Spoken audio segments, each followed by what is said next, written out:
Bakit ang sabi doon sa binasa natin yung mga sumasamba sa mga rebulto mapapahiya o mabibigo lamang. Wala silang maaasahang kaligtasan doon sa kanilang ginagawa. Ito po ang dahilan. Sa aklat ng mga awit sa 115, mga talatang 3 hanggang 7, ito po ang ibinibigay po na paliwanag po ng Biblia sa atin. Pakinggan po ninyo. Ngunit ang aming Diyos ay nasa mga langit. Kanyang ginagawa ang kanyang ibigin.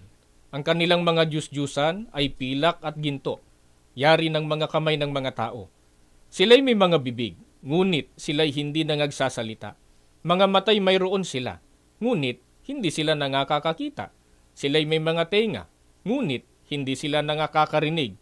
Mga ilong ay mayroon sila, ngunit hindi sila nangakakaamoy. Mayroon silang mga kamay, ngunit hindi sila nangakatatangan.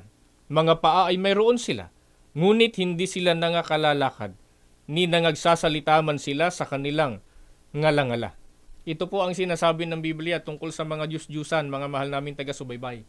Kahit ang iba, yari pa sa pilak, yari pa po sa ginto, subalit ang mga ito, wala pong magagawa sa sarili nila para matulungan po ang mga tao. Kaya hindi dapat sambahin yung mga imahen o mga rebulto Ang dapat pong sambahin ng tao, paglingkuran ng tao, ayon sa pagtuturo ng Biblia, ay ang ating Panginoon Diyos na lumalang sa atin. At yan ipinakikita yung pagkakaiba ng tunay na Diyos kaysa mga Diyos-Diyusan na sinasamba ng mga tao.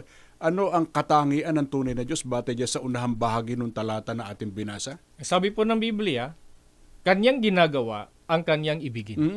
Walang imposible sa Diyos. Lahat ng gusto niya ay kaya po niyang gawin